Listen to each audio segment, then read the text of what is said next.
Pinangunahan ni Pangulong Ferdinand R. Marcos Jr. ang pag-inspeksyon sa ginagawang Metro Manila Subway Project sa Quezon City. Ito ay bahagi ng layunin ng administrasyon na mapaayos pa ang sistema ng transportasyon sa bansa. Para sa detalye, ihahatid sa atin yan ni JB Piedragoza.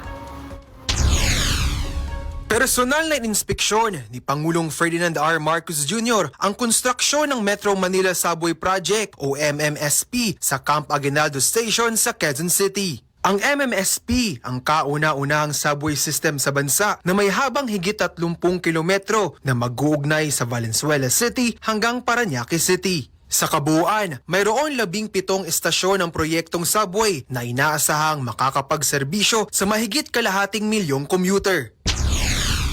Nandito tayo dahil in-inspection ko ang isa sa pinakamalaking proyekto na ginagawa natin para sa ilalim ng Department of Transportation para sa ating mga commuter.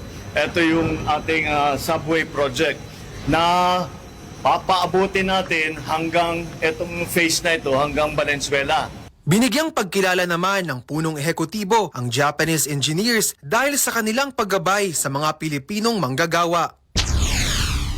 Nakakatuwa dahil yung mga Japanese lamang na nandito ay yung talagang espesyalista. Ngunit hindi lang sila nandito, tinuturuan din ang ating mga engineer. At kung makita niyo dun sa loob, isa lang, dalawa lang ang supervisor na Hapon. Karamihan ng mga tatrabaho, puro Pilipino na. I am not surprised dahil kayang-kaya naman talaga ng Pilipino yan basta't maturuan ng mabuti.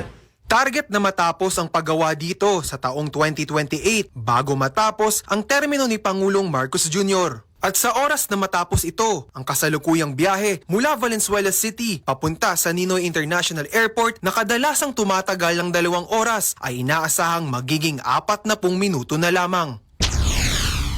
I urge everyone to keep going and we look forward to the day when we can say na nasakyan na natin yung subway sa Pilipinas. We have taken the tube to go to work.